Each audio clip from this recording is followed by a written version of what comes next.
No disrespect inferred, Darren. Yes, you are watching a long intro because Jeff's in charge of the company store tonight. Hello, everybody. Welcome to the NoDQ.com official SmackDown recap and review for October 29th, 2021. SmackDown just went off the air over on FS1 just a few moments ago. Yes, it was a long intro. I wanted to get my, as Brian Cage would say, get my stuff in before we started the show tonight. I'm loving the comments already in the room. Thank you all for coming in. I guess it wasn't made clear that I'm in charge of the store tonight, but I am. So let's get right into it. I mean, we had SmackDown open with a promo. What a shock, right? And again, guys, if you're going to super chat, I greatly appreciate it. But as was mentioned during the chat, during the intros, please stick to the topic. If you're going to super chat, again, I appreciate it, and Aaron greatly appreciates it right now, but stick to where we're at in the course of the recap. All right, so Charlotte Flair comes out, as Charlotte does, yak, yak, yak, yak, yak. You know, no one can do what she does. She's not only the face of the women's division, she's the face of the whole damn company, which was a bold statement considering all the drama surrounding Charlotte Flair the last few days, ever since last week's SmackDown, right? So I guess WWE's kind of playing off the whole. Well, they all think she's hated backstage. Let's just go ahead and own it. She sat there and mocked everybody that wins their first championship, and Charlotte goes, Charlotte winning titles just another Friday, which with whatever it is, 12 championships plus the NXT titles plus the tag title, hard to argue with her. But Sasha, of course, comes out and is complaining about her title shot not happening, as Sasha Banks does. And all of a sudden, here comes Shotzi. No longer Shotzi Blackheart, just Shotzi on the big tank, and fires her own salvo and answers basically what was amounted to an open challenge from Charlotte. Charlotte accepted, and because of the segment went, the entire first segment was just the talking. Just took forever. It was long. And I'm a Charlotte Flair fan. I'm a Sasha Banks fan.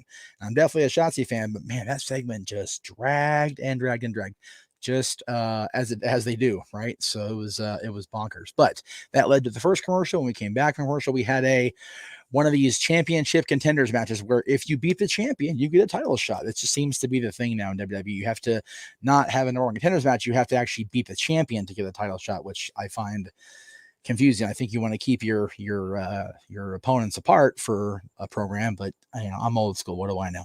So we had Charlotte come out against Shotzi. Sasha was at ringside pretty much what do you call it?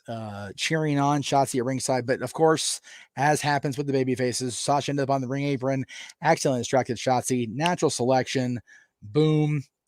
1, 2, 3. Charlotte gets the win. Shotzi loses her damn mind after the match and just beats the dog out of Sasha after. So once again, we have basically a baby face in the making, and she goes crazy and essentially turns heel. So I'm not sure where they're going to go with Shotzi. Is Sasha the heel? Is Shotzi a heel? We know Charlotte's a heel for sure. And I will agree with Robbie Weiss here. Thank you for the comment, Robbie. WWE does need to have an issue with making something that could be great about 10 minutes too long. Spot on, man. That first segment felt like it was longer the entire rest of the show. It was just a forever segment. I enjoyed this less than I enjoyed the New Day segment. We all know how I feel about the New Day. So there you go. Let's see what we got here. So after that, we went down to a backstage with Kayla was talking with Jeff Hardy, who was back on SmackDown now after the draft. And Aaron says, thanks for filling in tonight, Jeff. Have a great weekend, everybody. I'll be back Monday. We will all get into where Aaron is, but if you miss social media, we'll get into why Aaron's not here in a little while toward the end of the show. As Jeff's trying to say that, he's looking forward to a fresh start and challenge for a title he's never challenged for, here comes these idiots, Happy Corbin and Madcap Moss, making dumb jokes or whatever as they do. And once they sauntered off, the dipshits, we had Jeff Hardy say it's going to be back on SmackDown. Then we went into the stuff I was interested in because I missed this on SmackDown last week with the whole Lesnar attacking Adam Pearce, along with WWE officials, along with the Usos and Roman. Not only was he definitely suspended, right? But Adam Pearce appearing from apparently what looked like his home office, if I remember Adam's layout right. He levied a $1 million fine on Brock Lesnar, which, you know, it's funny. People on Twitter were saying Stone Cold never got that kind of fine against Vince McMahon, and he beat Vince's butt way worse. It's like, yeah, but $1 million back then was way more than $1 million. Now, people were very quick to point out $1 million for Brock Lesnar. You know, he went to SummerSlam and sneezed and made $1 million. So that's just going to piss Brock off more than anything else. And I don't think this suspension is going to keep him away very long, unless, you know, that's why they're writing him off. But if I'm Brock Lesnar, much like Paul Heyman, you know, said to the nuisance that was Caleb Braxton afterwards, you know, Brock's going to come to TV, you know, baring his teeth and looking to whoop somebody's ass. And you know what? That's a good point also. That was before Vince was a legit billionaire. Apparently, according to Robbie Weiss, this is not confirmed by our news sources, but apparently Aaron is not here because he's in jail for jumping the rail at a SmackDown meet and greet, and he beat Brock Lesnar's ass. So that's why Brock's not there. Again, I can't confirm or deny that, but we'll get into it more as we go on here in the recap. So then Drew McIntyre came out for the commercial, sword in hand, you know, doing his thing, and he made an open challenge, and out came Mustafa Ali. Drew beat him with a Kimura lock, ironically enough. Brock Lesnar being mentioned there. It's just a few minute match, really standard, you know, almost not quite a squash, but pretty close. Ali was talking over Michael Cole, talking to ringside about Woods' coronation. Ali said, you know, you people jeer me because my name is Mustafa Ali, and it's like, okay, we're going with that angle again. Awesome. Cool. So anyway, they recapped Woods' coronation. They were, and then he and Kofi headed to the ring to officially knight Kofi Kingston as part of the King's Court, if you will. Hero was back there. They were worshiping the king. They were chanting King Woods, like Goldberg style, like King Woods. I don't know how to describe it except Goldberg style. That's what sticks in my mind. Before they actually started the knighting ceremony, after the next commercial, there was a little brief hype video for Xia Li, so it'd be cool to see her on SmackDown. She is a great talent in the women's division, so it's going to be cool to see her on SmackDown. So Woods officially knights Kofi as the Hand of the King. Usos come out, remind everybody that they're the ones that run the SmackDown Kingdom, not King Woods. And we get a challenge from the King to a trial by combat. We have Usos and New Day. And, you know, as much as people bitch about the same matches over and over again in WWE, I can't get enough of this tag team rivalry. I love this, this Usos New Day never-ending battle. They are the two best tag teams in recent memory. I say it and I mean it. Just so great. Then we had a little Raw recap. They focused mostly on the ladder match, of course, because Seth Rollins won the championship opportunity against Big E, but a new era on both shows now in WWE, which it's basically, they literally switch rosters if you think about it, because there's a lot more. The people you see on Mondays are now here, and people we used to see here are now on Mondays. I think we can all agree that the draft is just kind of ridiculous at this point. Walter, it's funny you mentioned that as far as having a face King of the Ring. I'm not sure if he's going to stick it out as a baby face the entire time. We might, because he's getting more cocky every week. So maybe we will see a heel turn after all these years with the New Day. But again, that's wishful thinking, I suppose. And then Boogs came out, did the whole playing Nakamura to the ring thing. Nakamura came out. Pat McAfee lost his damn mind, as he does. This trick or street fight thing was easily the dumbest thing on the show. I mean, not only do you have the Intercontinental Champion in a tag match with Boogs, who, you know, can be a good athlete, but he's a joke gimmick against two big joke gimmicks and Corbin and Moss. In the middle of this craziness, you have the 24/7 chase, which I guess it's a SmackDown thing now. You know, the Fox is like, ooh, we get the SmackDown. We get the 24/7 stuff on our network. Yay. Thanks, USA. Are you friggin' ribbing me? Good Lord. Oh my God. So awful. The whole match was a complete wash, except for the very end where Angel Garza and Humberto Carrillo dressed in dressed in costumes and masks, cost Boogs and Nakamura the victory. So we get Corbin and Moss with another win. So whoop-you-do.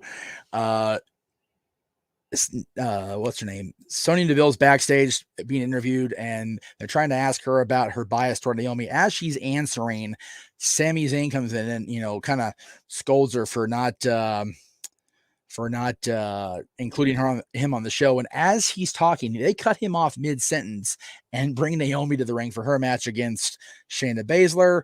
They did a recap of what they did out here in Ontario a couple weeks ago, where Naomi was forced to fight both Shayna and Sonya in a handicap match. Of course, the heels got the win there, and the heel wins tonight because Sonya makes herself the referee, quick counts Naomi down.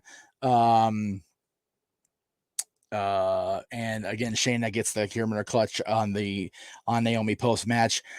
It was funny when we were on the cruise the other night. There was this long comedy segment involving Cole Cabana and everybody kind of writing Mad Libs on Billy Gunn. And the segment, the build took forever. And I even said later to Cabana, I thought the payoff wouldn't be worth it, and it was. It was so funny. I hope this Sonya Deville and Naomi payoff is worth the constant dragging the hell out of this crap, because it's awful. And then we get a wonderful main event. Naomi did botch something during the match, but botch stepping all the time. We focus so much on those, it's ridiculous. But the Usos and the New Day, once again, tag team brilliance to end the show. The New Day picks up the win. The King and the Hand of the King pick up the win. So they pinned the SmackDown Tag Team Champions, the members of the Bloodline, the ones, if you will, on SmackDown. Yes, it was on FS1, but they still ended SmackDown with a victory over the Bloodline. So this can only lead to more good things, hopefully, for the New Day. Maybe we get a decent rivalry feud between the Bloodline infused Usos and the King's Court New Day. It doesn't seem like much, but it is a fresh coat of paint on a classic rivalry. So the point of beating the Usos is to build suspense for the coming weeks that maybe we'll have new tag team champions again. I love James's comment here. I want Roman to walk up to Sonya and just say enough, and Naomi walks up. You know what? That would be the greatest thing, because we all know the Bloodline runs SmackDown, right? So, and I guess it does add to the storyline to a certain extent, but anyway, I said this, I don't know if I said it on the air or just on the cruise when I was talking with a few people, take Sheamus and Cesaro out of that main event level, because they're not going to get title shots, and put them back in the tag division. Boom. Infusion of tag team greatness. All right. Yes, I blew through that. I know Aaron usually takes a lot longer, and there's a lot more super chats, which I'm surprised there's no super chats, considering a lot of why Aaron's not here. You think you want to help, donate to the cause, but that's okay. As far as, helping them along in their next few steps. But the reason I am sitting here tonight is very, very simple. I want everybody, if you're watching this on demand, you're not watching this live, the 50 of you, wow, 50, holy shoot. I have the name of my own channel. Anyway, yes, they did make it official tonight. Aaron and Caitlin in a little small ceremony, close family, and one or two friends. Robbie's not far off. No, I'm kidding. I love you guys. They did indeed tie the knot earlier this afternoon, evening, if you want to talk East Coast time. They did officially tie the knot. So on behalf of everybody in the NoDQ Galaxy and my network and the Custodian Studios and the Great Cherry brand, congratulations to Aaron and Caitlin. It has been a long, long time coming, and I am so happy for you both. I said to you guys in a private discussion, I love you both. You're my best friends, and I'm so happy for you guys. Can't even explain in proper words how wonderful it is for you guys to finally be able to do what you've been wanting to do for over a year now. This was supposed to happen last summer. We all were geared up to go out there to their area last summer, and it just didn't happen. And now they've, from what I've been told, we're going to do a big, reception, the whole thing, once, everything clears up. Aaron said hopefully in the spring. That'd be awesome. Saves me from having to decide about going on the Jericho cruise in March because I can just save for the wedding. Psycho Jet Black with the $2 super chat. Thank you, Psycho Jet Black. Will I do a video about Ring of Honor? I probably will talk about Ring of Honor on Tuesday's Talk Wrestling, which will be on this channel. I've got a lot to cover Monday. I've got Renegades recap to cover, and I'm probably going to be watching Raw to see what happens next. But Tuesday night on this channel on Talk Wrestling, I'll be talking about Ring of Honor more than in addition to answering your guys' questions I always do on Talk Wrestling. But yeah, I'll talk about Ring of Honor. We'll get into it. Walter Cruz with $5 super chat. Thank you, Walter. Says, congrats, Aaron, the new power couple, the Riffs. Well, yes, they are married. From what I understand, Caitlyn is hyphenating. So she's going to take Aaron's name in part. And Darren Frazier with a 1999 super chat. Thank you, Darren, for the happy couple. Thank you. Appreciate that. Joey says, let's throw confetti for the happy couple. Rob says, it's a lie. This is money to get Aaron bailed out. Jeez, Robbie, just hammering down on the poor guy. Letter grade for SmackDown for me. I mean, I don't do the letter grades very often, but I guess I should since I'm on Aaron's channel. I didn't see a poll. I forgot to post a poll. That's my bad. Again, I don't do this very often, so I'm sorry. Yeah, thank you. Patience. I will say B-. It was a good show, but it wasn't a great show. A little bit, I don't know if it's above average or low average. I mean, the 24/7 thing with the tag match, just I hate the 24/7 stuff. I hate it with all my being. Walter Cruz with a C+, MVP Kev B-, Andy Sullivan B, Daniel B-, Matt Helms B-. So B- seems to be the consensus. Again, again, I think they know they're competing with the World Series right now, which is on Fox, and they're having to do their thing. Definitely better than Dynamite. I will agree with that. Dynamite was kind of a cruddy show last night, so I will concede that, Rob, for sure. Let's see here. Biggie Lover B, Marshall Leonard A-. Wow, game is on B-. Anthony B, CC Drink B- because Roman wasn't on it, but he was on a dark match. Yeah, that sucks. We didn't get Roman. Joey B-. If you can, let's see. I will take. Tell you what, Psycho Jet Black, do me a favor. Send that to me for Tuesday. We'll include that on Talk Wrestling on Tuesday. And the cage, they should just get rid of it. How about that? I saw a question. I forget who asked it, so I apologize. Which is more valuable to cover right now, the women's tag titles or the 24/7 championship? 24/7 championship got a segment tonight. Women's tag didn't. So to answer your own question there, pretty sad. Anyway, I don't want to take up too much of your guys' time. I know it's Friday night. It's the Friday before Halloween. But I do want to thank everybody for tuning in and watching me do my thing here on the NoDQ channel. Yes, this is the first time I've actually worn the Greg Cherry brand designed Caitlyn Bella shirt because I've had a reason to wear it other than just wear it. But now, I got the NoDQ brand hat and the Caitlyn shirt to wish that happy couple well. So again, thank you all for watching. We should be back to that would be kind of awesome. I'm not gonna lie. I usually don't have a co-host for Talk Wrestling, Marshall. I usually just do that solo. I only have co-hosts in when I have a need to kind of do a filler type thing. Is 24/7 championship more over than the Karrion Kross? I mean, they got a segment on SmackDown. Karrion Kross wasn't on his show this week, so there you go. All right, guys, that's it. I'm going to put a pin in it. Thank you all very much again. Thank you all for watching. Tune in next week. We should be back to normal operations next week with Aaron recapping Raw and all that jazz. But before this is going to be the last time I'm on the air this week, so happy birthday tomorrow to our boy Virtue and to the new bride, Caitlyn, both having a birthday tomorrow.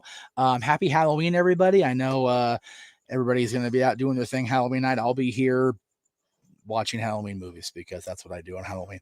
My son is going with his mother this week, so I won't be doing the trick-or-treating things. So anyway, good night. Thank you all very much. And again, congratulations to the happy couple, the bride and groom, Aaron and Caitlin, who got married today. We will see you guys back here Monday night for our Raw recap. And next week on the Jeff Meacham Network for all we got in store, on Cussing Studios for all our movie reviews. And the Greg Cherry brand is bringing back the WTC Championship Contender Tournament. So stay tuned for that. Until then, guys, have a great night.